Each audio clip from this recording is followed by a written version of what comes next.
ఇంకా నోటిఫికేషన్ పడట్లేదని చెప్పి బాగా చదువుకునే వాళ్ళు కూడా ఇంకో వేరే సర్టెన్ జాబ్స్కి చేసిన తర్వాత ఆ ₹50 ఇప్పుడు ₹63 కొనుక్కొని తింటున్నాం. అయ్యే బియ్యం. అలాగే నూనె ధరలు కానీ నిత్యావసర సరుకులు కూడా అన్నీ కూడా డబల్ రేట్లు తప్పించి ఉండేది ఏమీ లేదు.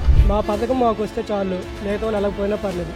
నా 18,750 వస్తుందా లేదా, 10,000 వస్తుందా లేదా, అమ్మఒడి వస్తుందా లేదా అనేది చూస్తున్నారు తప్ప ఎవరు పరిపాలన బాగా చేస్తున్నారు, రాష్ట్రం అభివృద్ధి ఎక్కడ అవుతుంది. కొంతవరకు అడ్వాంటేజెస్ ఉన్నాయి, కొంతవరకు డిసడ్వాంటేజెస్ కూడా ఉన్నాయన్నమాట. డిసడ్వాంటేజెస్ అనేవి ఇంకా మీదట రాకుండా మంచి గుడ్ అడ్వాంటేజెస్ అంటే ఇప్పుడు జరిగిన ఈ డిసడ్వాంటేజెస్ని రెక్టిఫై చేసి గుడ్ అడ్మినిస్ట్రేటర్ ఎవరైతే వస్తారో అప్పుడు మనకి బెస్ట్ గవర్నమెంట్ అని చెప్పి మనం కల్పించలేదు. అలా నిజమే, అది ఎడ్యుకేటెడ్ అన్ఎంప్లాయీస్ అలానే ఉండిపోయారు. మరి వాళ్ళు డెవలప్ అవ్వాలంటే వాళ్ళకి చదువుకున్న దానికి సర్టెన్ జాబ్స్ అనేది మాకు తీసుకొని రావాలి కదా. సో ఎంతో కాలం నుంచి ఫర్ ఎగ్జాంపుల్ చూడండి, ఇప్పుడు గ్రూప్ 2 నోటిఫికేషన్ రీసెంట్గా రివీల్ చేశారు అవునా. దీనికోసం ఎప్పటి నుంచో చదువుకున్న యూత్ అన్ఎంప్లాయిడ్గా మిగిలిపోయి ఎప్పటి నుంచో ఎదురు చూస్తూ ఉండిపోయారు. సో అలాంటి వాళ్ళంతా ఇప్పుడు ఏమైపోయారు, దానికోసం చూస్తారు. ఇంకా నోటిఫికేషన్ పడట్లేదని చెప్పి బాగా చదువుకునే వాళ్ళు కూడా ఇంకో వేరే సర్టెన్ జాబ్స్కి లెస్ స్కిల్ ఉన్న జాబ్స్ వాటికి వెళ్ళి ఎంగేజ్ అయిపోతున్నారు. మరి ఇంకా కొంతమంది దీనికోసం చూసి లాస్ అయిపోయిన వాళ్ళు కూడా ఉన్నారు. కొంతవరకు అడ్వాంటేజెస్ ఉన్నాయి, కొంతవరకు డిసడ్వాంటేజెస్ కూడా ఉన్నాయన్నమాట. సో డిసడ్వాంటేజెస్ అనేవి ఇంకా మీదట రాకుండా మంచి గుడ్ అడ్వాంటేజెస్ అంటే ఇప్పుడు జరిగిన ఈ డిసడ్వాంటేజెస్ని రెక్టిఫై చేసి గుడ్ అడ్మినిస్ట్రేటర్ ఎవరైతే వస్తారో అప్పుడు మనకి బెస్ట్ గవర్నమెంట్ అని చెప్పి మనం చెప్పుకోవచ్చు. కల్పించలేదు. అలా నిజమే, అది ఎడ్యుకేటెడ్ అన్ఎంప్లాయీస్ అలానే ఉండిపోయారు. మరి వాళ్ళు డెవలప్ అవ్వాలంటే వాళ్ళకి చదువుకున్న దానికి సర్టెన్ జాబ్స్ అనేది మాకు తీసుకొని రావాలి కదా. సో ఎంతో కాలం నుంచి ఫర్ ఎగ్జాంపుల్ చూడండి, ఇప్పుడు గ్రూప్ 2 నోటిఫికేషన్ రీసెంట్గా రివీల్ చేశారు అవునా. దీనికోసం ఎప్పటి నుంచో చదువుకున్న యూత్ అన్ఎంప్లాయిడ్గా మిగిలిపోయి ఎప్పటి నుంచో ఎదురు చూస్తూ ఉండిపోయారు. సో అలాంటి వాళ్ళంతా ఇప్పుడు ఏమైపోయారు, దానికోసం చూస్తారు. ఇంకా నోటిఫికేషన్ పడట్లేదని చెప్పి బాగా చదువుకునే వాళ్ళు కూడా ఇంకో వేరే సర్టెన్ జాబ్స్కి లెస్ స్కిల్ ఉన్న జాబ్స్ వాటికి వెళ్ళి ఎంగేజ్ అయిపోతున్నారు. మరి ఇంకా కొంతమంది దీనికోసం చూసి లాస్ అయిపోయిన వాళ్ళు కూడా ఉన్నారు. గర్ల్స్కి బాయ్స్కి వేరియేషన్స్ ఉంటాయి ఇందులో, చూసారా. గర్ల్స్ అలాగా వెయిట్ చేయలేరు. మోర్ దెన్ బాయ్స్ కంపేర్ చేసుకున్నట్లయితే బాయ్స్ వెయిట్ చేయగలరు, వాళ్ళు జాబ్ కోసం బెస్ట్ ఆక్యుపేషన్ కోసం వెయిట్ చేయగలరు. బట్ గర్ల్స్కి అలా చెల్లదు కదా. సో అక్కడ కూడా డిస్క్రిమినేషన్ వస్తుంది.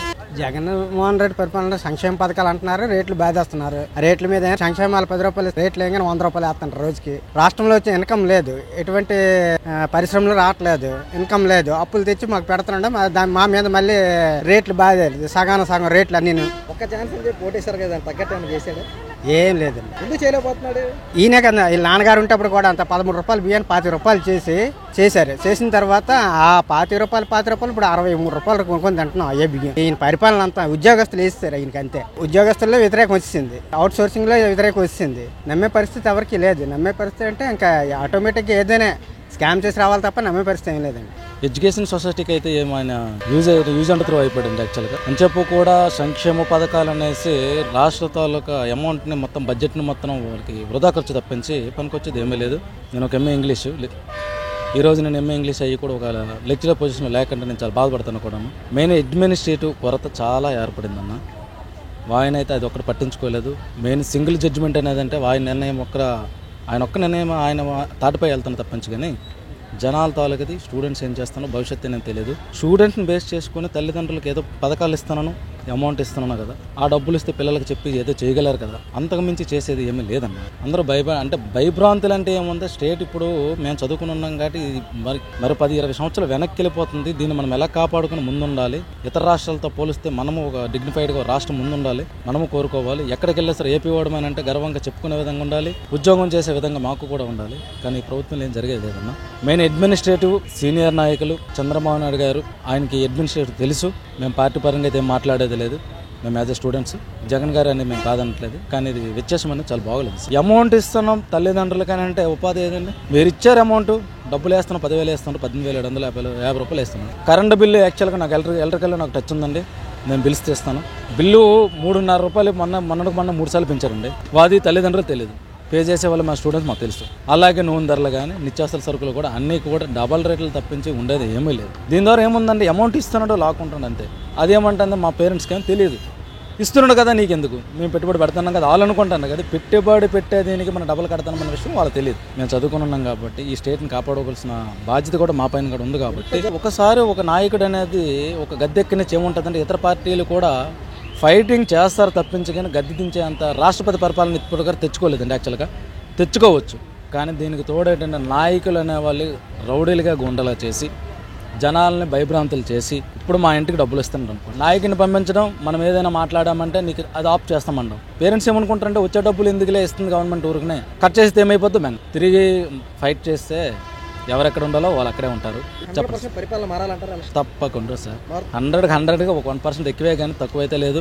మార్పు కంపల్సరీ. శ్రీ పవన్ కళ్యాణ్ గారు కూడా వీటిపైన మాకు పోరాటం చేసి మద్దతు కూడా తెలిపారు కాబట్టి రాష్ట్రాన్ని ఆయన ఒకటి చెప్పారు, మాకేమో పదవులు ఆశించి మేము రావట్లేదు, ఇరువురు కలిసి చంద్రబాబు నాయుడు గారు పవన్ కళ్యాణ్ గారు కలిసి రాష్ట్రాన్ని ప్రభుత్వాన్ని ఏర్పాటు చేసి ఎంత బ్యాక్ అయితే 10 సంవత్సరాలుగా అట్టడికి వెళ్ళిపోయింది రాష్ట్ర ప్రభుత్వాన్ని బడ్జెట్ రూపంలో అన్ని విధాలుగా దాన్ని సంక్షేమంగా ముందుకు తీసుకురావాలి, ఉపాధి కల్పించాలి స్టూడెంట్స్కి. మెయిన్ జగన్ రెడ్డి పరిపాలన అంటే సామాన్యులకి అయితే మాత్రం ఎటువంటి పథకం వస్తున్నా కానీ అది కరెక్ట్ కాదండి. కూలి చేసుకొని బతికే వాళ్ళకి మాత్రం ఉపాధి లేకుండా చేస్తుంది. ఏ రకంగా అంటే ఇప్పుడు ఆటో నడుపుకున్న వాళ్ళకి 10,000 ఇచ్చాడు, ఆటో నడుపుకుని జీవనం సాగిస్తుంటారు. అలాంటిది వేరే వాళ్ళకి ఇచ్చుంటే అది ఉపయోగపడేది, కానీ అది వేరే వాళ్ళకి ఇవ్వకుండా ఆ హాస్టల్ వాళ్ళకి అదే ఆటో వాళ్ళకి ఇవ్వడం జరుగుతుంది.